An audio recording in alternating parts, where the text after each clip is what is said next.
নমস্কার, সৃষ্টি ক্রিয়েশনসের আরেকটি নতুন ভিডিওতে সবাইকে স্বাগত জানাই। আজকে আপনাদের নিয়ে যাব museum of astronomy and space সায়েন্সে।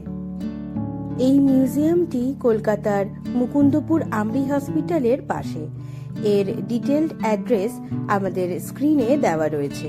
চলুন এবারে আমরা ভেতরে প্রবেশ করি। এই মিউজিয়ামের প্রবেশ মূল্য 100 টাকা প্রতিজন। আপনারা অনলাইনেও টিকিট কাটতে পারেন অথবা এখানে এসেও টিকিট করে ভেতরে মিউজিয়ামটি পরিদর্শন করতে পারেন। চলুন এবারে আমরা ভেতরে প্রবেশ করছি। আপনারা আমার ভিডিওর সঙ্গে থাকুন। এইটা হচ্ছে একটা মহাকাশের ঘর, যেটা স্পেস হল। এই স্পেস হলটার বৈশিষ্ট্য হলো অ্যাপেলো ছাড়া অ্যাপেলো জিনিসগুলো আরেকটা ঘরে আছে। তাছাড়া যেভাবে মহাকাশ গবেষণাটা আস্তে আস্তে উন্নতি করেছে, ফলে এখানে প্রথমে বেলুনে করে মানুষ ওপরে গিয়েছিল। তারপর থেকে সেই লাস্টে আদিত্য L1, যেটা এই যে ইন্ডিয়ান যে এই যে আদিত্য সূর্য, সেটার পর্যন্ত কপি আছে। চন্দ্রযান 3 কপি আছে। ওইখানে স্পেস জেমস ওয়েব টেলিস্কোপের কপি আছে। আচ্ছা, এবার এইখান থেকে ধীরে ধীরে প্রথম কিন্তু আইডিয়া ছিল লিওনার্দো দা ভিঞ্চির কাছ থেকে। উনি প্রথম ভেবেছিলেন যে পাখি কি করে ওঠে, কি করে, সেই ডিজাইন কিন্তু লিওনার্দো দা ভিঞ্চি। এটা বলা যেতে পারে যে লিওনার্দো দা ভিঞ্চির কাছ থেকেই আমরা প্রথম আকাশে ওড়ার পরিকল্পনা পাই। লিওনার্দো দা ভিঞ্চির ছবির পাশে রয়েছে মন্ট গলফায়ার ব্রাদার্সদের ছবি, যারা প্রথম বেলুনে করে যে আকাশে ওড়া যায় তার পরিকল্পনা করেছিলেন। তার পাশেই রয়েছে বিভিন্ন বেলুনের ছবি, কিভাবে আকাশে সে সময় বেলুন ওড়ানো হতো। ভ্যালেন্টিনা টেলিস্কোপ উনি এখনো বেঁচে আছেন, কাজে ওনার সিগনেচারে একটু সস্তায় পাওয়া যায়। আমার কাছে 5খানা আছে। ওটা হচ্ছে স্পুটনিক, আপনি দেখতে পাচ্ছেন। ওই স্পুটনিকের এক্সাক্ট মডেল প্রথম গিয়েছিল, কিন্তু ওটা হচ্ছে 50% কপি। আসলটা ছিল 40 ইঞ্চের মতো ডায়ামিটার, এটা ছিল 20 ইঞ্চ ডায়ামিটার। সেইখানে যেটা দেখাচ্ছি আমরা, এই যে ভদ্রক গ্যালারি পলিয়াকপ রেকর্ড করেছেন 438 দিন মহাকাশে ছিলেন। এই 438 দিন মহাকাশে ছিলেন, তার সই এবং হাতের লেখা কাগজপত্র, যে এটাও ওনারই লেখা। এই ডিসপ্লে বক্সে রয়েছে মহাকাশচারীদের ব্যবহৃত বেশ কিছু জিনিস, যা মহাকাশ থেকে আবার ফিরে এসেছে। তার মধ্যে অন্যতম এই কোমরের স্ট্র্যাপ। এটি কাজে লাগে মহাকাশে মাধ্যাকর্ষণ শক্তি শূন্য হওয়ার কারণে লোকেরা ভেসে বেড়ায়, তাই তাদের কোমরে বেঁধে রাখতে এটির ব্যবহার হয়। এই স্ট্র্যাপটি ব্যবহার হয়েছিল 135 নম্বর স্পেস শাটেলে। তার পাশে রয়েছে টমেটোর বীজ, যা নিয়ে নাসারা মহাকাশে পাড়ি দিয়েছিলেন গবেষণার জন্য। এখানে রয়েছে বেশ কিছু গবেষক এবং মহাকাশচারীদের ছবি এবং তার সাথে তাদের নিজের সিগনেচার। এটা হচ্ছে আমার অ্যাকচুয়ালি 1981 সালের আমার ছবি, ইউনিভার্সিটি অফ শিকাগোতে আমার ছবি। এটা জনের ছবি। এটা এই হচ্ছে জন রুজভেল্ট। ও 58 দিন মহাকাশে ছিল এবং প্রচুর আমেরিকান ডেপুটি অ্যাডমিনিস্ট্রেটর ছিল।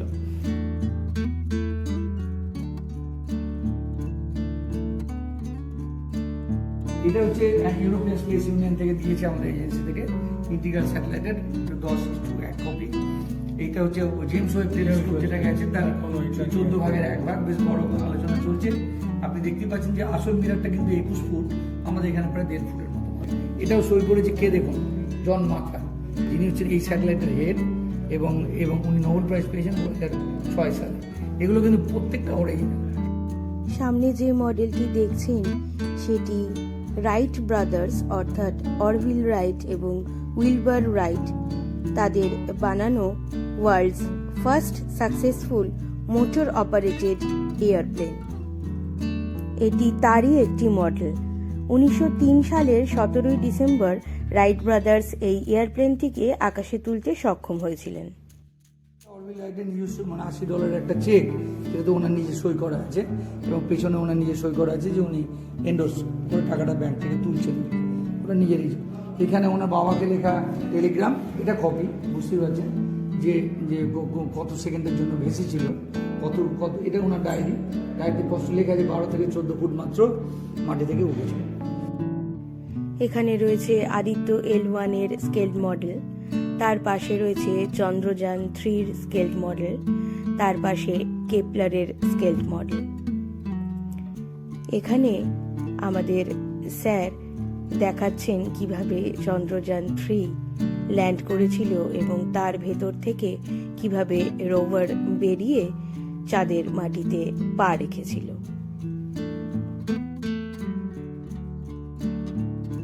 এখানে রয়েছে বিভিন্ন মহাকাশচারীদের ছবি এবং তার সাথে রয়েছে তাদের অরিজিনাল সিগনেচার, সেটি কিন্তু একেবারেই দুর্লভ। সামনে যে স্পেসশিপের মডেলটি দেখতে পাচ্ছেন এটি অ্যাপোলো 11 এর মডেল, যেটাতে করে নীল আর্মস্ট্রং, মাইক কলিন্স এবং বাজ অলড্রিন চাঁদের মাটিতে প্রথম পা রেখেছিলেন। আরেকটা কথা আপনাদের জানিয়ে দিই, যিনি আমাদের গাইড করছেন তিনি এই ইনস্টিটিউটের ডিরেক্টর, অ্যাস্ট্রোফিজিসিস্ট ও সায়েন্টিস্ট প্রফেসর সন্দীপ চক্রবর্তী মহাশয়। কপি সাইজটা 80%, অর্থাৎ আসলটা এর থেকে 2 ফুট মতো বড়, 2 ফুট মতো ডায়ামিটার হবে।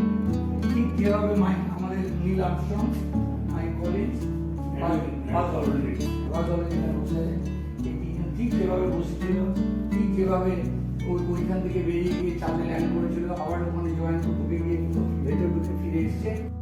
এটা নীল আর্মস্ট্রং এর মহাকাশ পাড়ি দেওয়ার পোশাক।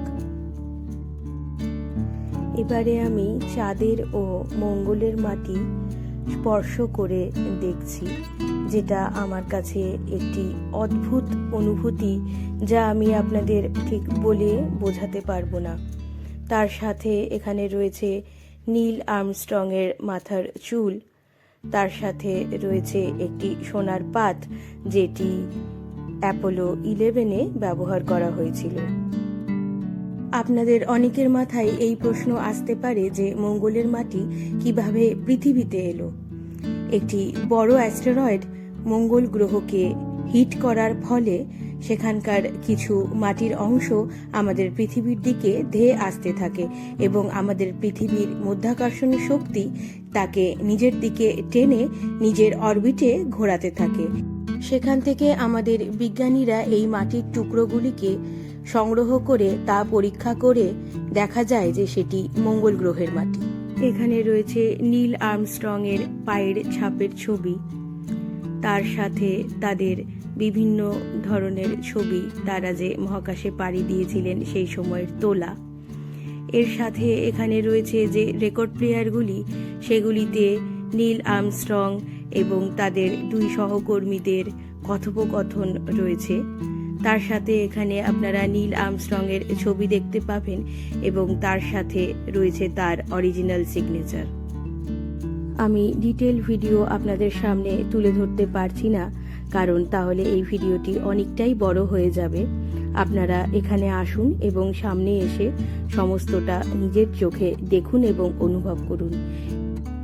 এখানে রয়েছে 1969 সালের 2টি নিউজ পেপার, যুগান্তর এবং দ্য নিউ ইয়র্ক টাইমসের অরিজিনাল কপি, যেখানে মানুষ প্রথম চাঁদে নামার খবরটি প্রকাশ করা হয়েছিল।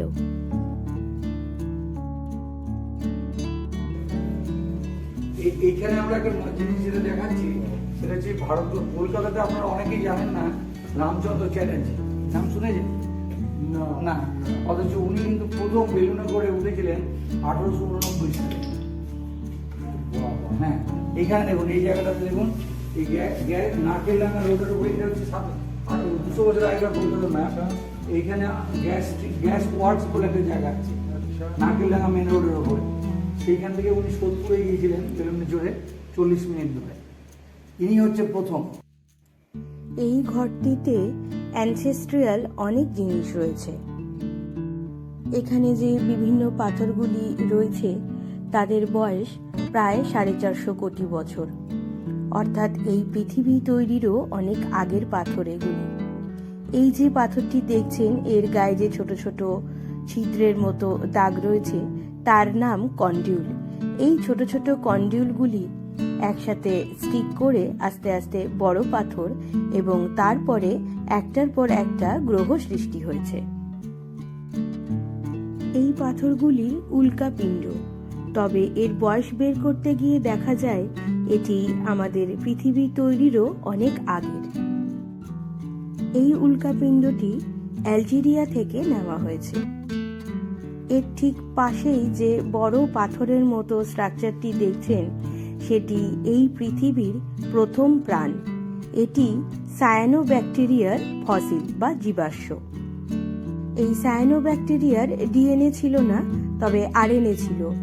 এই প্রাণী প্রায় 100 কোটি বছর ধরে পৃথিবীকে অক্সিজেন দিয়ে এসেছে, আর পৃথিবীতে অক্সিজেন প্রবাহের ফলে সৃষ্টি হয়েছে প্রাণ। এখানে যতগুলি পাথর রয়েছে সবই প্রায় 400 কোটি বছরেরও অনেক বেশি পুরনো। খুব সুন্দরভাবে সংরক্ষণ করা হয়েছে এবং ডিসপ্লের মাধ্যমে খুব সুন্দরভাবে সেগুলিকে আমাদের সামনে তুলে ধরা হচ্ছে। এটি 34 কোটি বছর পুরনো একটি ডাইনোসরের দাঁত। এবারে এই পেন্ডুলামটিকে দেখুন। এর নাম ফুকোস পেন্ডুলাম। এই পেন্ডুলামের নামকরণ হয়েছে বিখ্যাত ফরাসি পদার্থবিদ লিওন ফুকোরের নামে। এই ফুকোস পেন্ডুলাম ব্যবহার করা হয় পৃথিবী যে তার নিজের অ্যাক্সিসে ঘুরছে সেটা প্রমাণ করার জন্য। এটি একটি 100 ফুট উচ্চতার অপটিক্যাল টেলিস্কোপের একটি ছোট মডেল।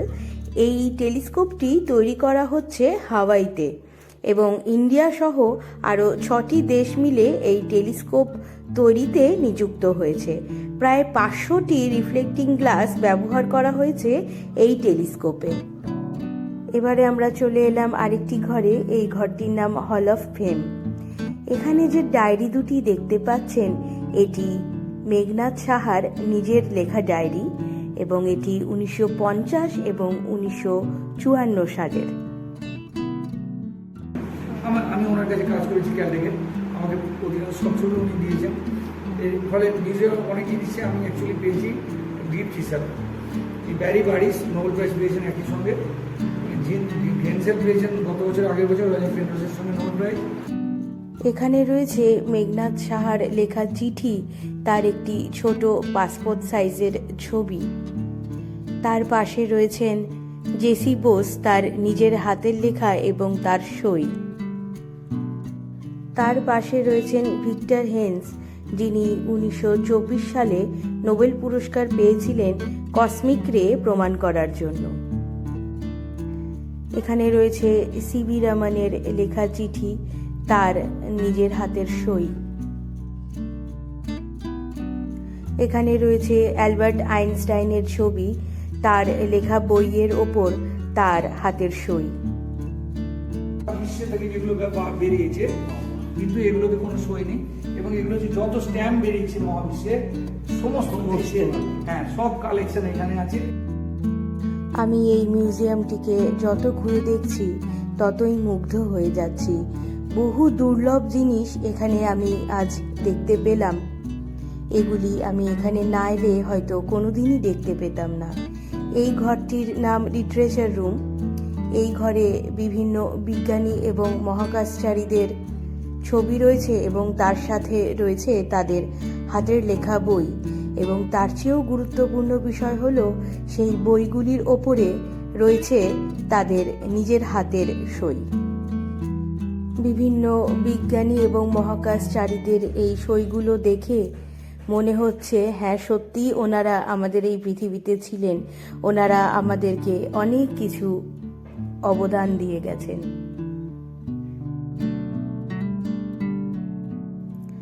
এই ডিসপ্লে বক্সে রয়েছে সত্যেন বোসের হাতের লেখা, তার বিভিন্ন ধরনের ক্যালকুলেশনস। এত বড় বড় বিজ্ঞানীদের হাতের লেখা দেখে আমি সত্যি একেবারে মন্ত্রমুগ্ধ হয়ে যাচ্ছি।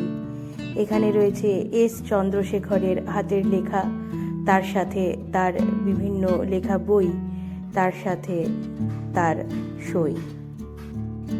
এখানে রয়েছে বিভিন্ন সময়ের খবরের কাগজের অরিজিনাল কপি, যেই খবরের কাগজগুলিতে বিভিন্ন সময়ের বিভিন্ন গবেষণার খবর প্রকাশিত হয়েছিল। প্রফেসর সন্দীপ চক্রবর্তী স্যার আমাদের এগুলি খুব সুন্দরভাবে বুঝিয়ে দিচ্ছেন। এবারে এই ছবিগুলি দেখুন। এই ছবিগুলিতে যে মানুষগুলিকে দেখতে পাচ্ছেন তারা কিন্তু প্রত্যেকেই অ্যাস্ট্রোনটস, এবং নাসা এদের মহাকাশে পাড়ি দেওয়ার আগে বিভিন্নভাবে ট্রেনিং প্রদান করেন। এখানে একটি ছবিতে দেখা যাচ্ছে নীল আর্মস্ট্রং টেন্টের ভেতরে লুকিয়ে রয়েছে। এখানে যে ইহুদি ড্রেস আপনারা দেখতে পাচ্ছেন, এগুলি সবটাই নিজেদের প্যারাসুট ছিঁড়ে তারা তৈরি করেছেন। তার পাশে দেখা যাচ্ছে একজন ইগুয়ানা চিবিয়ে খাচ্ছেন, একজন গাছের পাতা খাচ্ছেন প্রভৃতি বিভিন্ন ধরনের ট্রেনিং প্রদান করা হয়, যাতে তারা কোনোভাবে কোনো প্রতিকূল পরিস্থিতিতে পড়লে তারা যাতে তাদের আত্মরক্ষা করতে পারে। এই ঘরে রয়েছে বেশ কিছু যন্ত্রপাতি যা মহাকাশ থেকে ফিরে এসেছে। মহাকাশে আদৌ টিকতে পারবে কিনা এবং আদৌ ডেটা দিতে পারবে সেটা আমি কাজ করছি। এই যে ভ্যাকুয়াম চেম্বার, আমরা এই ভ্যাকুয়াম চেম্বার টেম্পারেচার কমানো এই যে যন্ত্র আমরা পাঠাই রেগুলার বেসিসে, বেলুনে করে পাঠাই 42 কিলোমিটার উঁচুতে। এটা যেমন ছাত্ররা বানিয়েছিল, স্টুডেন্টদের তৈরি, সেটা 42 কিলোমিটার উপর থেকে প্যারাশুটে করে নেমে এসছে। এগুলো গাইগার মুলার কাউন্টার, এটা হচ্ছে এক্স রে, সূর্য থেকে যত এক্স রে আসছে ওটাও সূর্য থেকে এক্স রে, কিংবা ব্ল্যাক হোল থেকে যা এক্স রে আসছে, ব্ল্যাক হোলের আশেপাশ থেকে, ব্ল্যাক হোলের ভেতর থেকে কিছু আসে না, আশেপাশ থেকে, এগুলো প্রত্যেকটাই যন্ত্র যেগুলো মহাকাশ থেকে ফিরে এসছে।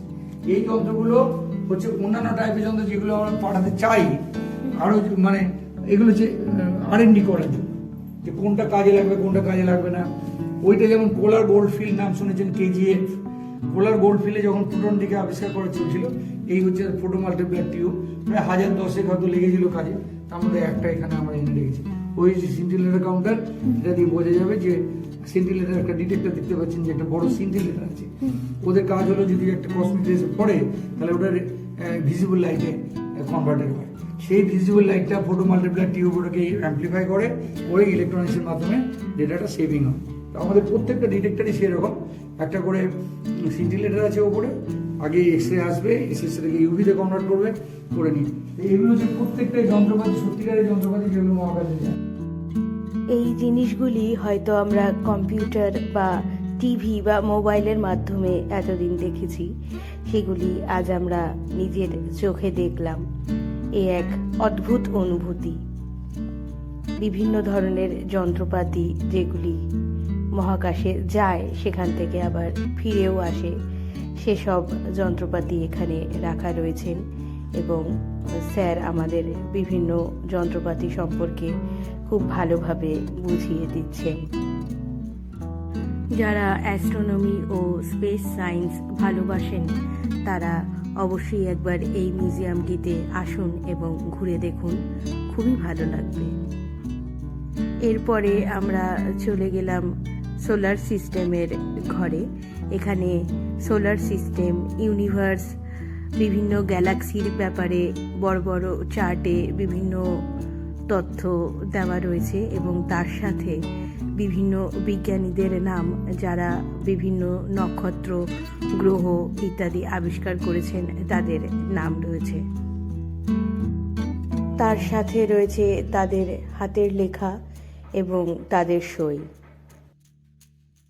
এখানে রয়েছে সোলার সিস্টেমের ওপরে গবেষণা করা কিছু বিজ্ঞানীদের নাম, তাদের হাতের লেখা ও সই। ইউনিভার্স সম্পর্কিত বহু তথ্য এ ধরনের চার্টে দেওয়া রয়েছে, আপনারা সময় করে এসে এগুলি পড়ে দেখতে পারেন। এটি আলমা টেলিস্কোপের ছোট মডেল, যেটা রয়েছে আটাকামা, চিলিতে।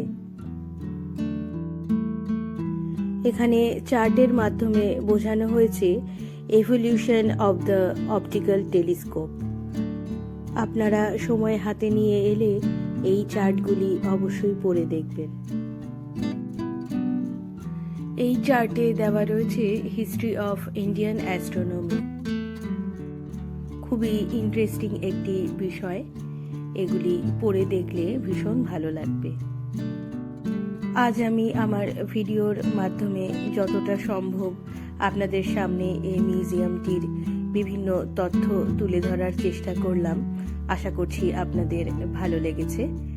এই মিউজিয়ামটি খোলা থাকে শনিবার এবং রবিবার সকাল 9টা থেকে সন্ধে 6টা পর্যন্ত।